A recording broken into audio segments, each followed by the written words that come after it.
अस्सलामुअलैकुम नाज़रीन, मैं मोहम्मद असलम हुसैन सियासत की ख़बरों में आप सबका इस्तकबाल करता हूँ। आज 3 फरवरी 2026 है। इस्लामिक तारीख के हिसाब से आज 14 शाबान 1447 हिजरी है। पेश है आज की कुछ अहम खबरें। हिंदुस्तान और अमेरिका ने एक तिजारती मुआहदे से इत्तेफाक कर लिया है, जिसके तहत वाशिंगटन हिंदुस्तानी अशिया पर जवाबी टैरिफ को मौजूदा 25% से घटाकर 18% कर दिया है।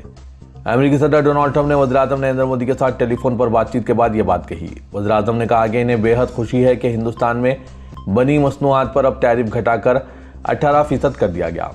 मोदी ने तिजारती मुआहदे का तस्करा किए बगैर सोशल मीडिया प्लेटफॉर्म एक्स पर कहा कि शानदार ऐलान पर हिंदुस्तान के 140 करोड़ अफराद की जानिब से सदर अमेरिका डोनाल्ड ट्रंप को बहुत बहुत शुक्रिया। डोनाल्ड ट्रंप ने इदा किया कि हिंदुस्तान अमेरिका के खिलाफ टैरिफ और गैर टैरिफ रुकावटों को घटाकर सिफर करने के लिए काम करेगा। अमेरिकी सदर ने सोशल मीडिया प्लेटफॉर्म पर कहा कि वज़ीर-ए-आज़म नरेंद्र मोदी की दोस्ती और एहतराम की वजह से इनकी दरख्वास्त पर फौरी असर के साथ हमने अमेरिका और हिंदुस्तान के दरमियान तिजारती मुआहदे से इत्तेफाक कर लिया है, जिसके तहत अमेरिकी जवाबी टैरिफ को 25% से घटाकर 18% कर देगा। आसाम के वज़ीर आला हिमंता बिस्वा शर्मा एक बार फिर मुसलमानों बिलखुसूस मियाँ बरादरी से मुतालिक अपने बयानात की वजह से तनाज़े का शिकार हो गए हैं। कोलपारा ज़िले में मुनक़िदा एक अवामी प्रोग्राम के दौरान आसाम के वज़ीर आला ने कहा कि जब तक वो आसाम के वज़ीर आला रहेंगे मियाँ लोग यहाँ आसानी से नहीं रह सकेंगे और हुकूमत इन्हें मुसलसल परेशान करती रहेगी। हिमंता बिस्वा शर्मा ने कहा कि मुबैना गैर कानूनी बांग्लादेशी और दरअंदाजों को मुल्क से बाहर निकालना आसान नहीं है और ये तौक़े नहीं की जा सकती कि इन्हें मलाई और दही खिलाकर ज़मीन छोड़ने पर मजबूर किया जा सके। उन्होंने ये सवाल भी उठाया कि आखिर इन लोगों को रियासत में रिक्शा चलाने की इजाज़त क्यों दी जा रही है। वज़ीर आला ने अपने साबिक़ा बयान को दोहराते हुए कहा कि हुकूमत मियाँ बरादरी को इस हद तक दबाव में रखेगी कि वो खुद ही आसाम छोड़ने पर मजबूर हो जाएंगे। उन्होंने वाज़ेह अल्फाज में कहा कि किसी भी मुबैना बांग्लादेशी दरअंदाज को नहीं छोड़ा जाएगा और इनके खिलाफ कार्रवाई जारी रहेगी। मरकजी वज़ीर दाखिला अमित शाह ने कहा है कि अमेरिका और हिंदुस्तान के दरमियान तिजारती मुआहदा दोनों ममालिक के दरमियान स्ट्रैटेजिक शराकत दारी को बुलंद कर रहा है, मजबूत तिजारती ताल्लुकात और बाहमी तरक्की की राह हमवार करेगा। सोशल मीडिया प्लेटफॉर्म एक्स पर एक पोस्ट में अमित शाह ने कहा कि इस मुआहदे से दोनों ममालिक और इनके लोगों को बहुत फ़ायदा पहुंचेगा, जिसके साथ हिंदुस्तान और अमेरिका के दरमियान कारोबार मजीद फलने वाला है। उन्होंने कहा, हिंदुस्तान अमेरिका के ताल्लुकात के लिए एक बड़ा दिन, क्योंकि तिजारती मुआहदे को 18% के टैरिफ में नुमायां तौर पर कमी के साथ बंद किया गया, जिससे मजबूत तिजारती ताल्लुकात और बाहमी तरक्की की राह हमवार हुई है। जमात उल हिंद ने अपने सदर मौलाना महमूद असद मदनी के तवस्सुत से सुप्रीम कोर्ट ऑफ इंडिया में एक मुफस्सिल अर्जी दाखिल करते हुए आसाम के वज़ीर आला हिमंता बिस्वा शर्मा के हालिया अवामी बयान को संगीन नफरत अंगेज़ फ़िरक़ावाराना इश्तिआल और आईनी इक़दार की सरई खिलाफ वर्जी करार दिया है। अर्जी में आसाम के वज़ीर आला की 27 जनवरी 2026 को दिए गए इस बयान का खुसूसी तौर पर हवाला पेश किया गया, जिसमें उन्होंने ये दावा किया कि 4 से 5 लाख मियाँ वोटरों को इंतखाबी फहरिस्तों से खारिज किया जाएगा और ये भी कहा कि वो और इनकी पार्टी बराह रास्त मियाँओं के खिलाफ है। अर्जी के मुताबिक लफ्ज़ मियाँ आसाम में मुसलमानों के लिए तहक़ीर आमेज़ और तौहीन आमेज़ अंदाज में इस्तेमाल किया जाता है। अर्जी में मज़ीद कहा गया कि आसाम के वज़ीर आला की यह तकरीर इस तनाजुर में कि वो एक आला आइनी मनसब पर फायज़ है, किसी भी तरह से महज राय के इजहार के दायरे में नहीं आती, बल्कि इसका वाहिद और बुनियादी मकसद एक कम्युनिटी के खिलाफ नफरत, अदावत और बदख्वाही को फ़रोग़ देना है। ऐसे बयानात से समाजी हम आहंगी को नुकसान पहुँचाया और एक मखसूस बरादरी को इज्तिमाई तौर पर निशाना बनाया गया है, जो अपने ओहदे के वक़ार से गद्दारी है। जमात उल हिंद ने सुप्रीम कोर्ट से यह भी गुजारिश की है कि वह आइनी ओहदों पर फायज़ अफराद की तकारीर के लिए सख्त ज़ाब्ता अखलाक मुकर्रर करे, ताकि इस बात को यकीनी बनाया जा सके कि कोई भी शख्स आइनी मनसब की आड़ में फ़िरक़ावाराना नफरत, इश्तिआल अंगेज़ी या किसी कम्युनिटी को बदनाम करने का इख्तियार ना रखता है। उत्तराखंड के कोटद्वार से ताल्लुक़ रखने वाले जिम मालिक दीपक कुमार हाल ही में मुल्क भर में बहस का मरकज़ बन गए हैं। सोशल मीडिया से लेकर सियासी ऐवानों तक इनके इक़दाम को इंसानियत की मिसाल करार दिया जा रहा है। हत्ता कि लोकसभा में अपोजिशन लीडर ने भी इनकी खुलकर तारीफ की। ये तनाज़ा 28 जनवरी का है, जब कोटद्वार में एक मुस्लिम दुकानदार शोएब की दुकान के नाम बाबा एड्रेस पर बाज़ हिंदू तंजीमों बिलखुसूस बजरंग दल के कारकुनान ने एतराज़ जताया था। दुकान के बाहर जमा कारकुनान ने दुकानदार पर नाम बदलने का दबाव डाला। इसी दौरान मुकामी जिम मालिक दीपक कुमार वहां पहुंचे और दुकानदार के हक में खड़े हो गए। बहस के दौरान जब कारकुनान ने दीपक से इनका नाम और मजहब पूछा तो उन्होंने कहा कि वो ना हिंदू हैं, ना मुसलमान, ना सिख और ना ईसाई, बल्कि सबसे पहले एक इंसान है। उन्होंने कहा कि मरने के बाद इन्हें खुदा और इंसानियत को जवाब देना होगा, किसी खास मजहब को नहीं। दीपक ने कारकुनान से सवाल किया कि क्या 30 साल पुरानी दुकान का नाम बदलना दुरुस्त है। कुछ देर की बहस के बाद कारकुनान वहां से चले गए और सूरत हाल वक्ती तौर पर काबू में आ गई। ताहम वाक़े की वीडियो वायरल होने के बाद पुलिस ने 31 जनवरी को 3 अलग अलग मुकदमात दर्ज किए। 30 से 40 नामालूम अफराद के खिलाफ एहतजाज में शामिल होने पर भारतीय न्याय संहिता की मुतालिका दफ़ात के तहत मुकामी वकील अहमद की शिकायत पर मुजाहिरीन पर गाली गलौज, जात पात पर मबनी ज़बान और अवामी अमन में खलल डालने के इल्ज़ाम में कोट द्वार के रिहायशी कमल प्रसाद की शिकायत पर दीपक कुमार और इनके साथियों पर तौहीन आमेज़ ज़बान और तशद्दुद की धमकी देने का इल्ज़ाम लगाया। पुलिस ने कहा कि तमाम मामलात की जांच गैर जानिबदारी से की जा रही है और कानून के मुताबिक कार्रवाई होगी, लेकिन मुस्लिम शख्स को बचाने वाले दीपक के खिलाफ भी FIR दर्ज कर ली गई है। सुप्रीम कोर्ट ने मरकजी हुकूमत को हिदायत दी है कि पाकिस्तान से आए हुए शेड्यूल कास्ट के हिंदू पनाहगज़ीनों को सिर्फ भारतीय शरीयत देने से काम नहीं चलेगा, बल्कि इन्हें सही और मुनासिब रिहाइश भी फराहम की जाए। अदालत ने कहा कि यह ज़रूरी है कि हुकूमत ऐसे पनाहगज़ीनों के रहने के इंतजाम करें ताकि वह काबिल कबूल हालात में ज़िंदगी गुजार सकें।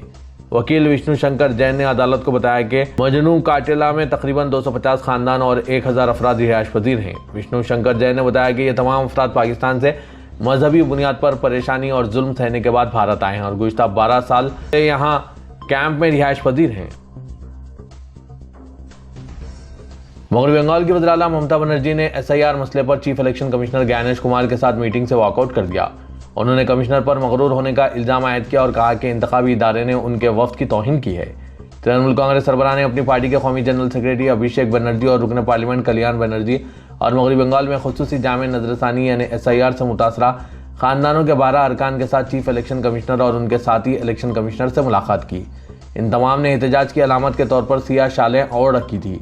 ममता बनर्जी जो अपनी रियासत में जहां अनकरीब इंतखाबात मुकर्रर है SIR पर रोक लगाने का मुतालबा कर रही है। उन्होंने वादता बताया कि उन्होंने बतौर एहतजाज मीटिंग का बाइकआउट किया। इलेक्शन कमीशन के अहदेदारों ने दावा किया कि वो अपनी जानिब से उठाए गए मसाइल पर इलेक्शन कमीशन के आला अहदेदारों का जवाब सुने बगैर उजलत में वहां से रवाना हो गई। कर्नाटक हुकूमत ने रमजान के महीने के दौरान उर्दू मीडियम जूनियर प्राइमरी और सेकेंडरी स्कूलों के औकातकार में तरमीम की है। रियासत के directorate of Urdu and minority language schools की जानिब से जारी हिदायत के मुताबिक अब ये स्कूल सुबह 8 बजे से दोपहर 12:45 तक चलेंगे। यह नया वक्त रमज़ान के आगाज़ यानी जो मुमकिना तौर पर फरवरी के वसत से शुरू हो रहा है, इससे 20 मार्च तक नाफिज रहेगा। भारतीय जनता पार्टी ने इस फैसले पर सख्त एतराज़ जताते हुए कांग्रेस पर अक़लियत नवाजी की सियासत करने का इल्ज़ाम लगाया और सवाल उठाया कि क्या हुकूमत किसी हिंदू त्यौहार के लिए भी ऐसा ही कदम उठाएगी। कर्नाटक कानून साज कौंसिल में अपोजिशन लीडर चल्लावाडी नारायण स्वामी ने कहा, यह इनकी अक़लियत नवाजी की सियासत को जाहिर करता है। कांग्रेस पार्टी हमेशा हिंदू धर्म के खिलाफ जाती है। खुद सिद्धारामैया एक हिंदू होने के बावजूद ऐसा कर रहे हैं। अगर आप रमज़ान को खुसूसी अहमियत देते हैं तो फिर हिंदुओं को क्यों नहीं। कर्नाटक के अवाम को महसूस होगा कि यह हुकूमत सिर्फ मुसलमानों के लिए और वोटों के फ़ायदे के लिए है। बीजेपी के कौमी तर्जुमान शहजाद पूनावाला ने सवाल किया कि क्या कर्नाटक हुकूमत नवरात्रि के दौरान भी ऐसा ही करेगी। उन्होंने ANI से कहा कि अब हम देख रहे हैं कि कर्नाटक में रमज़ान के दौरान स्कूलों के औकात मुख्तलिफ होंगे। दारुल देवबंद के साबिक़ शेखुल हदीस व सदर मुदर्रिसीन मुहद्दिस कबीर हज़रत मुफ्ती सईद अहमद पालनपुरी रहमतुल्लाह अलैह की ख़बर मुबारक के साथ पेश आया वाक़या हज़रत के मुतवल्लिन मुहब्बान और अक़ीदतमंदों के लिए शदीद सदमे का बाज़ बन गया है। मुसद्दिक़ा इत्तलात के मुताबिक मुंबई के ओशवारा मुस्लिम क़ब्रिस्तान जोगेश्वरी में वाक़ हज़रत मुफ्ती साहब रहमतुल्लाह अलैह की ख़बर को खोद कर इसी जगह किसी दूसरे मुसलमान की मैयत को दफन कर दिया गया। वाज़ेह कि हज़रत मुफ्ती सईद अहमद पालनपुरी रहमतुल्लाह अलैह का इंतकाल ऐन कोरोना वबा के दौरान 19 मई 2020 को मुंबई में 80 साल की उम्र में हुआ था, जिसके बाद इन्हें ओशवारा क़ब्रिस्तान में सुपुर्द खाक किया गया था। अब जोगेश्वरी से मौसूल हुई मुसद्दिक़ा इत्तला के मुताबिक इनकी खबर ख़त्म कर दी गई है। खबर के फैलते ही मुल्क व बैरुल मुल्क हज़रत मुफ्ती साहब रहमतुल्लाह अलैह के अक़ीदतमंदों और अहले इल्म में गम व गुस्से की लहर दौड़ गई है। इस अफसोसनाक मामले में ओशवारा क़ब्रिस्तान के मुतवल्ली अहद खान पर संगीन इल्ज़ामात आयद किए जा रहे हैं। मुक़ामी ज़राए के मुताबिक हालिया कॉरपोरेशन इंतख़ाबात में अहद खान के बेटे सैफ अहद खान उम्मीदवार थे। ताहम गुजराती मुसलमानों की जानिब से वोट ना मिलने पर बाद हल्के इस इक़दाम को इंतख़ाबी कार्रवाई के तौर पर देख रहे हैं। हज़रत मुफ्ती सईद अहमद पालनपुरी रहमतुल्लाह अलैह के करीबी अफराद ने भी इस खदशे का इजहार किया है कि यह कार्रवाई दानिस्ता तौर पर की गई है। तेलंगाना में वजाली से मुकामी इंतख़ाबात में सैरुखी मुकाबले का इम्कान है, जबकि दीगर छोटी इलाकाई पार्टियां भी किस्मत आजमाई के लिए तैयारियां कर रही है। रियासत के 7 कॉरपोरेशनों और 116 म्यूनसिपलिटीज़ के लिए पर्चाजात नामजदगी के इंतकाल का मरहला मुकम्मिल हो चुका है और पर्चाजात नामजदगी वापस लेने की 3 फरवरी आखिरी तारीख है। कांग्रेस, BRS और BJP से नाराज और बागी उम्मीदवारों को दस्तबरदार कराने की मुहिम तेज कर दी है। तीनों पार्टियों में टिकट के ख्वाहिशमंदों की तादाद ज्यादा है, लिहाजा एक से ज्यादा दावेदारों ने बल्दी वार्ड्स में पर्चा नामजदगी दाखिल की है। बरसर इख्तियार कांग्रेस पार्टी को बड़ी तादाद में बागी उम्मीदवारों का सामना करना पड़ सकता है। पंचायत चुनाव में कांग्रेस के कई बागी उम्मीदवार मुंतखब हुए थे। पार्टी ने टिकटों की तकसीम में किसी भी तनाज़े को रोकने के लिए रियासती वज़रा को पार्लिमानी हल्क़ात का इंचार्ज मुकर्रर किया है। वज़रा की क़यादत में 3 रुकनी स्क्रीनिंग कमेटी तश्कील दी गई, जो पार्टी सर्वे रिपोर्ट की बुनियाद पर उम्मीदवारों के नामों को खतियत देगी। तेलंगाना के वज़रा रेवंत रेड्डी और सदर प्रदेश कांग्रेस महेश कुमार गौड़ ने वज़रा को हिदायत दी है कि बागी उम्मीदवारों को दस्तबरदार कराते हुए पार्टी उम्मीदवारों की कामयाबी को यकीनी बनाया जाए। बीआरएस के वर्किंग प्रेसिडेंट केटीआर ने कहा है कि साबिक़ चीफ मिनिस्टर केसीआर के खिलाफ एसआईटी नोटिस के खिलाफ गुज़िश्ता रोज़ रियासत भर में बीआरएस कायदीन व कारकुनों का सड़कों पर निकलना इस बात का सबूत है कि अवाम एक बार फिर तहरीक के मूड में आ रहे हैं। ये मनाजिर तहरीक के दिनों की याद दिला रही है। पार्टी कारकुनों ने जमहूरी अंदाज में अपना एहतजाज दर्ज किया है। मीडिया से गैर रस्मी बात करते हुए केटीआर ने इल्ज़ाम आयद किया कि रियासत में हुक्मरानी की नाकामी रोज़ रोशन की तरह आया हो चुकी है। मेडाराम जात्रा के इंतजामात में हुकूमत मुकम्मल तौर पर नाकाम रही और अवामी सलामती की सूरत हाल तशवीशनाक है। दोनों शहरों हैदराबाद और सिकंदराबाद के बेशतर बाजारों, बिलखुसूस पुराने शहर के बाजारों में माह रमज़ान मुबारक की आमद से कबल ही रौनक में इजाफा होने लगा है और शहरी माह रमज़ान मुबारक के सिलसिले में की जाने वाली ख़रीदारी माह मुक़द्दस के आगाज़ से कबल मुकम्मल करने को तरजीह देने लगे हैं। बताया जा रहा है कि माह रमज़ान मुबारक के तक़द्दुस और इस माह मुबारक के अहम लम्हात से मुतालिक मुसलसिल आगही और शऊर बेदारी के नतीजे में अब अवाम ने माह सयाम के आगाज़ से कबल ही ख़रीदारी जैसे कामों को मुकम्मल करने को तरजीह देनी शुरू कर दी है। पुराने शहर के बाज़ारों में जहां बच्चों और ख़वातीन के मलबूसात फ़रोख्त किए जाते हैं, इन बाज़ारों में अभी से हुजूम नज़र आने लगे हैं और कहा जा रहा है कि माह रमज़ान मुबारक के दौरान हुजूम से महफूज रहने के लिए अभी से ख़रीदारी के अमल को मुकम्मल किया जाने लगा है। बाज़ ख़रीदारों ने बताया कि माह मुबारक के दौरान इबादतों का वक्त ज़ाया ना हो, इसीलिए वो अभी से ख़रीदारी के अमल को मुकम्मल करते हुए ख़ुद को फारिग रखने की कोशिश कर रहे हैं। बाज़ ताजरीन ने बताया कि शहर के बाज़ारों में फ़िलहाल जो हुजूम नज़र आ रहा है, इनमें बड़ी तादाद अजला से ठोक खरीदी के लिए शहर हैदराबाद पहुँचने वालों की है, जो कि माह रमज़ान मुबारक के आगाज़ से कबल अपनी ख़रीदी को मुकम्मल कर लेते हैं। रिटेल ताजरीन का कहना है कि गुज़िश्ता कई सालों के दौरान पहली मरतबा शहर हैदराबाद में माह रमज़ान मुबारक के आगाज़ से कबल ही ख़रीदारी के रुझान में इजाफा रिकॉर्ड किया जाने लगा है, जो कि खुश आयन बात है। सदर कुल हिंद मजलिस इत्तेहादुल मुस्लिमीन और रुकने पार्लियामेंट हैदराबाद असदुद्दीन ओवैसी ने कहा कि बल्दी इंतखाबात सिर्फ रुकने बल्दिया को मुंतखब करने का इलेक्शन नहीं है, बल्कि बुनियादी सतह से अपनी लीडरशिप और क़यादत को मजबूत करने का अमल है। अपनी क़यादत को मजबूत करेंगे तो इनमें मिली जज्बा होगा, ज़मीनी सतह से क़यादत पैदा होगी जो अपने मसाइल पर बेबाक तरीके से नुमाइंदगी करेंगे। तेलंगाना में दीगर तबक़ात की लीडरशिप को मजबूत बनाया गया। हमारे पास दलितों और अक़लियतों की बुनियादी सतह पर लीडरशिप की कमी है। संगारेड्डी से 13 वार्ड से मजलिस के उम्मीदवारों को इंतखाबी मैदान में उतारा गया है। इनमें न सिर्फ मुसलमान बल्कि कमज़ोर तबक़ात के भी उम्मीदवार शामिल हैं। संगारेड्डी से हमारे 13 उम्मीदवार कामयाब होंगे तो हम बादशाहगर का मौक़िफ़ हासिल कर सकते हैं। असदुद्दीन ओवैसी ने कहा कि मजलिस को हराने के लिए तमाम जमातें मुत्तहिद हो गई। मजलिस ने बल्दी इंतखाबात में दोबारा अपनी कारकर्दगी का मुज़ाहरा किया, जिसकी वजह से मुखालिफिन परेशान हैं। आउटर रिंग रोड हुदूद में आग लगने के बड़े वाक़यात के पेश नज़र फायर सर्विस डिपार्टमेंट ने 70 तिजारती इदारों बशमूल 26 कमर्शियल बिल्डिंग्स और मल्टीप्लेक्स का मुआयना किया। डिपार्टमेंट में इंतजामिया से ख्वाहिश की है कि आग से बचाव के तमाम उसूलों पर अमलावरी को यकीनी बनाया जाए। फायर सर्विस डिपार्टमेंट के डायरेक्टर जनरल विक्रम सिंह मान ने महकमे के अहदेदारों को हिदायत दी कि ORR के हुदूद में इमारतों का जंगी खतूत पर मुआयने किए जाएंगे। इन मुआयनों के दौरान इमारतों में आग से बचाव के उसूलों की खिलाफवर्जी का पता चलाते हुए इन पर तवज्जो मरकूज़ की जाए और ये भी देखा जाए कि आया इंसानी ज़िंदगियों को ख़तरा बनाते हुए उसूलों की खिलाफवर्जी तो नहीं की गई। उन्होंने कहा कि इन मुआयनों के दौरान ये भी देखा जा रहा है कि पार्किंग के मकासद के लिए इस्तेमाल होने वाले सेलर्स को अशिया के ज़ख़ीरे के मकासद मकानात में काम करने वाले मुलाजमीन वॉचमैन के ख़ानदानों के लिए तो इस्तेमाल नहीं हो रहे हैं। साथ ही बड़े पैमाने पर सामान रखते हुए सीढ़ियों और रैम्प्स में रुकावट का भी पता चलाया जाए।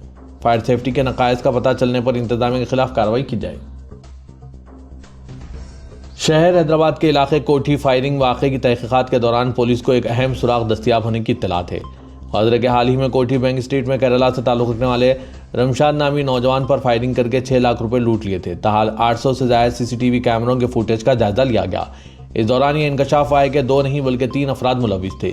इस तीसरे शख्स की हिदायत पर 2 हमलावरों ने ताजिर पर फायरिंग की। मालूम हुआ है कि फायरिंग वाक़े के बाद हिदायत देने वाला तीसरा मुलजिम बहादुरपुरे के सिमत चला गया, जबकि दीगर 2 मुलजिमीन जख्मी की एक्टिवा लेकर काचीगुड़ा रेलवे स्टेशन के पास गए और वहां कपड़े तब्दील करने के बाद फरार हो गए। जराये के मुताबिक पुलिस ने इन 3 मुलजिमीन में से एक की शिनाख्त कर ली, जो बैन रियासती मुलजिम बताया जा रहा है। ताहम पुलिस ने इसकी तफसीलात बताने से इनकार कर दिया। हैदराबाद की तारीखी और सकाफती पहचान 85वें कुल हिंद सनती नुमाइश 2026 नामपल्ली के नुमाइश ग्राउंड में अपनी पूरी आब व ताब के साथ जारी है। 1 जनवरी 2026 को तेलंगाना के नायब चीफ मिनिस्टर मल्ली भट्टू विक्रमार्का के हाथों इफ्तिताह के बाद से ये मेला लाखों अफराद की तवज्जो का मरकज़ बना हुआ है।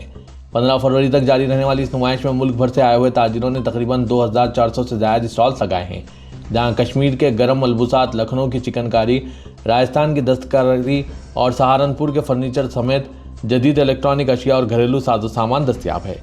नुमाइश के औकात का आम दिनों में शाम 4 बजे से रात 10:30 बजे तक रखे गए हैं। इंतजामिया ने सिक्योरिटी के सख्त इंतजाम के तहत पूरे ग्राउंड की CCTV कैमरों से निगरानी कर रहे हैं। यहाँ आने वालों की सहूलत के लिए हैदराबाद मेट्रो रेल ने भी इजाफी ट्रेनें चलाने का ऐलान किया है, ताकि नामपल्ली और गांधी भवन स्टेशनों पर मुसाफिरों को आमद रफ्त में दुश्वारी ना हो। आज की तेजी से बदलती हुई दुनिया में कंप्यूटर सीखना हर उम्र के लोगों के लिए एक बुनियादी ज़रूरत बन चुका है। तालीम, कारोबार, सेहत और मवासलात समेत तकरीबन हर शोबे में कंप्यूटर अहम किरदार अदा कर रहे हैं। माहिरीन का कहना है कि कंप्यूटर की बुनियादी महारतों के बगैर जदीद डिजिटल दौर में आगे बढ़ना मुश्किल हो सकता है। कंप्यूटर तालीमी लोगों को मालूमात तक तेज़ी और आसानी से रसानी फराहम करती है। तलबा ऑनलाइन क्लासेस, तहक़ीक़ और महारतों के हुसूल के लिए कंप्यूटर्स पर इन्हिसार करते हैं।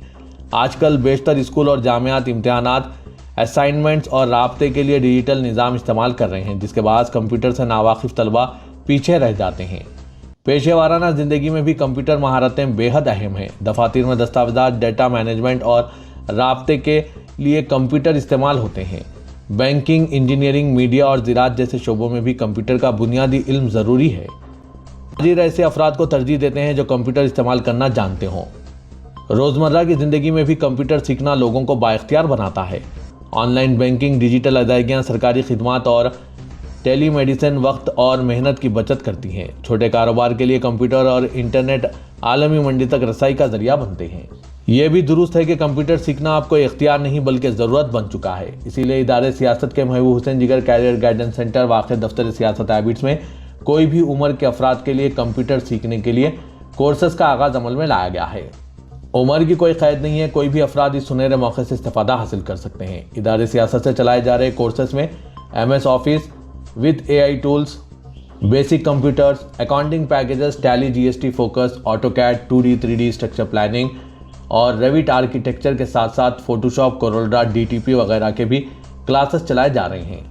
नॉमिनल फीस के साथ माहिर असातिज़ा की निगरानी में ये कोर्सेज चलाए जा रहे हैं। दाखिले जारी है। मज़ीद तफसीलात के लिए इन फ़ोन नंबरात पर रब्त पैदा कीजिए। फ़ोन नंबर है 9652813994, 9393876978।